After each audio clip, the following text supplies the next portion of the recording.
Chers amis, bienvenue pour ce nouveau confinement. Qui dit nouveau confinement dit nouvelle lecture. Et à une époque où les hommes sont de plus en plus efféminés, il est bon, je pense, de lire la biographie d'un homme, d'un grand homme, d'un saint homme.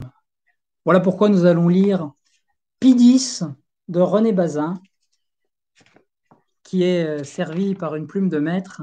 Et pour nous donner comme un avant-goût de la haute figure qui va nous être présentée, René Bazin cite Lacordaire. C'est le propre des grands cœurs de découvrir le principal besoin des temps où ils vivent et de s'y consacrer. C'est le propre des grands cœurs de découvrir le principal besoin des temps où ils vivent et de s'y consacrer. Chapitre 1er. L'enfant de Rise. Rise, village de la Haute-Vénétie, et non pas dans la misère, mais dans une grande pauvreté. La richesse n'est pas sa bénédiction. Il a mieux à donner. Un sang pur, un grand cœur, une famille croyante. Tel fut le don choisi pour celui qui devait un jour gouverner l'Église. Il faut y ajouter cette grâce encore de naître dans la campagne et d'apercevoir de bonne heure, partout, le travail associé, calme et souvent béni, des saisons et des hommes. Campagne toute plate, herbeuse et feuillue, autour de ce Rise. On se trouve dans la plaine qui, aperçue de loin, des hauteurs d'Azolo, paraît indéfinie. Mais de Rise, on ne découvre pas toujours Azolo vers le nord, ni le Monte Grappa, ni la chaîne des Alpes du Trentin en arrière, avec ses sommets formant guirlandes et barrant l'horizon. La vue, presque partout, est courte. Les routes s'en vont tournantes, bordées souvent de platanes étêtés. Les champs, avec leurs moissons de blé, de maïs, d'orge, d'avoine, leurs fèves, leurs vignes en festons pendus aux mûriers bas, sont séparés par des fossés, où courent les eaux venues de l'Avenal et d'autres ruisseaux ou torrents dérivés de la Brenta ou du Piave. Le long des fossés verdissent les arbres grands buveurs, les aulnes et les saules. C'est déjà bien si l'on aperçoit le long rectangle d'un champ voisin. Il y a des bourgs çà et là, dans l'immense vallée, tous importants. Beaucoup de maisons autour de l'église et de son campanile, beaucoup d'enfants sur les seuils, et dans les petits vergers où le pêcher domine avec le pommier. Population laborieuse et population croyante, richesse d'un État et richesse de Dieu. Chez nous autres Italiens, dira un jour Pie X, la foi est comme un don de naissance. Les preuves en sont évidentes à qui parcourt la Vénétie. L'assistance aux offices, le nombre des enfants, les croix au bord des chemins, les statuettes de la Vierge ou des saints qui décorent le mur des maisons. Des expressions populaires aussi ne laissent point douter de la foi du pays. Et, par exemple, si vous demandez son âge à un vieil homme, à une vieille femme, vous aurez seulement cette réponse qui est belle. Poco manca andar casa. Il s'en faut de peu que j'aille à la maison paternelle. La famille Sarto était une de ces familles-là. Le père Giovanni Battista, ayant épousé le 13 février 1833 Margherita Sanson, originaire du village de Vedelago, et qui avait 20 ans, eut d'elle 10 enfants, dont 8 vécurent. L'aîné de ceux-ci, né le 2 juin 1835 et baptisé le lendemain, fut nommé Giuseppe Melchior. Petite note, les jeunes époux avaient eu, l'année d'après leur mariage, un petit garçon, Giuseppe, mais qui ne vécut pas. Il en fut de même du dernier. Giuseppe Melchior, le futur pape, était en réalité le second enfant. Le second s'appela Angelo, donc le second parmi ceux qui ont survécu. Les 6 autres furent des filles, Rosa, Teresa, Maria, Antonia, Lucia et Anna. Jean-Baptiste, donc le Giovanni Battista de tout à l'heure, Jean-Baptiste, de 20 ans plus âgé que sa femme, possédait une maison dans Rise, 2 pièces de terre dans la campagne voisine, et remplissait les fonctions de cursore, c'est-à-dire qu'il tenait en ordre la mairie, la balayait et faisait les courses du maire, ce pourquoi quotidiennement il recevait 50 centimes. Même en ce temps-là, ce n'était guère. La mère essayait donc de gagner aussi quelque chose. Avant son mariage, elle était couturière, faceva la sarta di campagna. Et donc à présent, quand elle avait fait le ménage, fait la cuisine, habillé les petits ou les petites, lavé, brossé, raccommodé, s'il lui restait 1 heure avant de préparer les légumes et de tailler la soupe, elle se remettait à coudre le tablier ou la robe qu'attendait la voisine. Elle n'avait un peu de demi-repos que le jour où Dieu le commandait. Il suffit de regarder le portrait qui est resté d'elle, photographie reproduite en héliogravure, pour deviner son âme et saluer cette mater admirabilis. Dans l'image, elle est assise sur une chaise. Elle porte une robe montante et d'étoffe durable, un tablier qui devait être en soie, un fichu croisé sombre, brodé de quelques grandes fleurs. Elle se tient bien droite. On sent qu'elle pourrait se lever vite et qu'elle en a l'habitude. Mais c'est le visage qui retient l'attention. Maria Sarto ne sourit point. Elle devait avoir un visage assez plein quand elle était jeune, mais tant de fatigue et de soucis ont aminci les joues au-dessous des pommettes et à la hauteur des lèvres qui sont fines. Elle a le nez bien régulier, les yeux petits, sans crainte et sans vaine gloire, un beau large front et, au-dessus, des cheveux gris séparés par une raie et qui luisent. Cette femme du peuple italien a un air de dignité, de sérieux, de bonté, de distinction naturelle. En vérité, elle est de noblesse. Elle est une de ces princesses de foi, d'acceptation du devoir, de tendresse familiale et de silence, qui vivent ignorées du monde en tout pays chrétien. Elle est la mère du pape, et Pidise lui ressemblait beaucoup. Jean-Baptiste Sarto eut assurément une part moins grande qu'elle dans l'éducation des enfants. Mais il sut comprendre l'exceptionnelle valeur et vertu de sa femme. Il était lui-même très pieux, assistait chaque jour à la messe, et le soir, en famille, expliquait le catéchisme et disait la prière. Leur maison, aujourd'hui signalée aux passants par une inscription, est demeurée telle qu'elle était à l'époque où 2 parents et 8 enfants l'habitaient. Assez loin de l'église, sur la route d'Asolo, la principale du bourg, tout près de l'auberge ancienne des 2 épées, vaste, allongeant au dehors sa longue tringle de fer et les 2 lames d'épée, qui pendent inégales, se trouve cette maison à un seul étage, qui était la propriété de Jean-Baptiste. Elle commence à devenir un musée, en attendant peut-être qu'elle soit transformée en chapelle. Rien n'a été changé. Les meubles, très simples, sont les mêmes que connut Pidis, quand il était le petit Bepi, Beppe ou Beppino, selon qu'il vous conviendra. En bas, 2 pièces et une cuisine. En haut, 3 chambres, dont l'une fut la chambre-salon où Giuseppe Sarto, devenu dignitaire de l'église, recevait les visites lorsqu'il venait, pour bien peu de temps, à Rise, et cette destination qu'elle eut est encore marquée, puisqu'on peut y voir le fauteuil, et dans le lit, la paillasse la plus épaisse de la maison. Tout le luxe. Une autre chambre, celle dont les 2 fenêtres ouvrent sur la route, est toute nue. C'est là cependant que couchaient les époux. C'est là que le premier-né des enfants, et chacun des autres à son tour, est venu au monde. On demande, il y avait là un grand lit? Oui, un lit de bois. Il a été vendu par la mère veuve. Et la réponse s'achève après un silence, un jour qu'elle était dans le besoin. Par la fenêtre du salon du patriarche, on aperçoit derrière la maison une petite cour d'abord et un petit jardin entouré de murs qui complètent le domaine. Tel était le milieu. On doit ajouter qu'à cette époque lointaine, la Vénétie appartenait encore à l'Autriche, puisqu'elle ne fut rattachée à l'Italie qu'en 1866, et que ces Italiens avaient donc leur souverain à Vienne.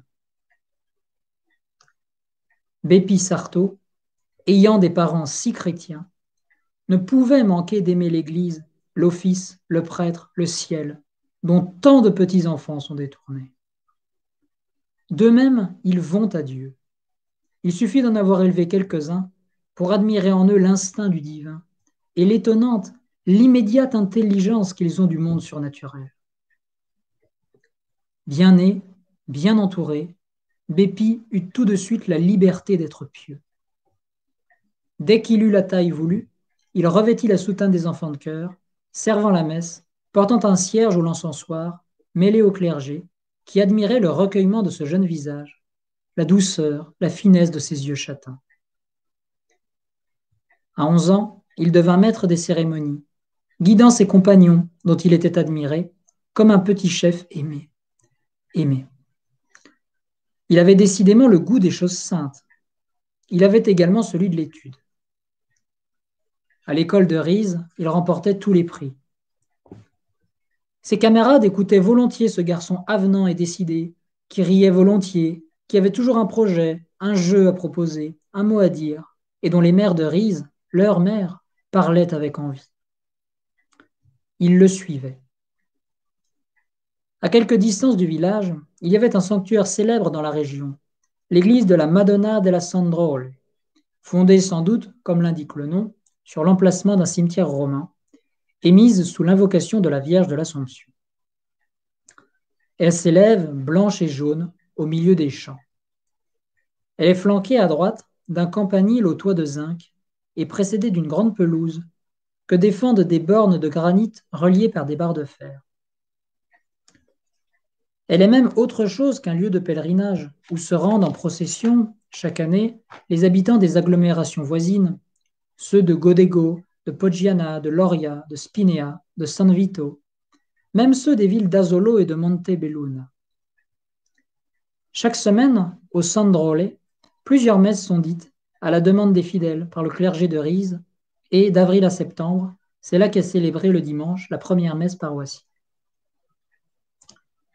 Bien souvent, du temps que Bépi était enfant de chœur, une troupe de gamins, chantant, courant, conduits par lui, arrivait devant l'église della Sandrole, se faisait ouvrir la porte par le fermier qui habite en bas, récitait une prière, se recommandait à l'Assunta et rentrait en jouant.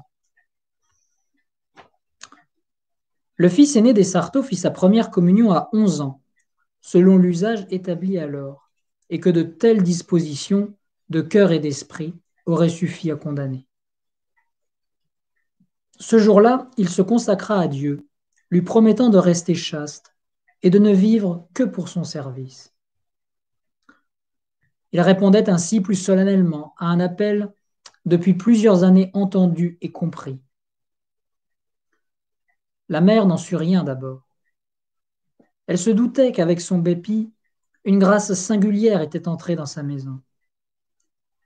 Il lui sembla qu'elle pouvait l'interroger. Elle le fit, craintivement, et il avoua qu'il voulait être prêtre. Elle en eut la fierté qu'il fallait, et sacrifia tout de suite l'aide qu'elle pouvait espérer de cet adolescent, qui serait bientôt un homme, pour élever la famille. Elle mit de la gratitude à dire le fiat voluntas tua. Le père fut moins prompt à accepter. Il sentait diminuer ses forces.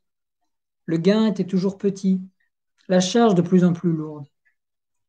Comment vivrait-on demain? Il fut tenté de dire non. Mais sa foi, sa mémoire et sa femme eurent raison de ce premier mouvement. Jean-Baptiste se souvint que son frère Angelo avait, lui aussi, un fils entré dans les ordres, qu'il en était de même chez son frère Antonio. Il pensa, c'est la famille qui veut ça. Au fond, il savait que c'était Dieu qui demandait l'enfant, et que Dieu ne se laisse pas vaincre en générosité. Et puis Marguerite avait confiance. Il fit comme Marguerite, il consentit. Le plus heureux peut-être fut le curé de Rize, dont Tito Fusarini, qui connaissait, mieux que les parents, ce que valait Bépi, et qui disait de lui « c'est l'âme la plus noble de ce pays ». Le vicaire donnait déjà des leçons de latin à un frère cadet. Il fut convenu qu'il aurait désormais 2 élèves, et que le jeune Sarto suivrait bientôt les cours du collège secondaire de Castelfranco. Castelfranco n'est plus un gros bourg, comme Rize. C'est un assemblage de 2 petites villes, l'une ancienne, bien serrée dans ses remparts crénelés et rouges, l'autre plus récente, répandue au hasard autour de la première. Toutes 2 sont animées et plaisantes. L'école où Giuseppe allait continuer ses études, afin d'être un bon clerc, est située dans la ville moderne. Quand on vient de Rize, on arrive juste sur la promenade qui sépare les deux cités, entre l'enceinte du Moyen Âge et les cafés abondants qui sont d'une autre. On tourne à gauche, on trouve presque tout de suite une église au coin d'une rue, de la Strada San Giacomo. Quelques pas plus loin s'élèvent les longs bâtiments du Ginnasio où le jeune Sarto entrait, comme élève externe, recommandé par son curé. La distance n'est pas petite entre Rize et Castelfranco. On compte 7 bons kilomètres de l'un à l'autre. Aller et retour, flânerie comprise à travers champs, le collégien devait faire près de 4 lieues pour apprendre la grammaire, l'histoire, les mathématiques et le reste. Tant de choses qui nous servent, tant d'autres dont il faut croire qu'elles nous ont servi. La course était rude en hiver. Elle l'était aussi en été, lorsque le soleil chauffe, et vivement la campagne vénitienne. Giuseppe ne semblait guère s'en apercevoir.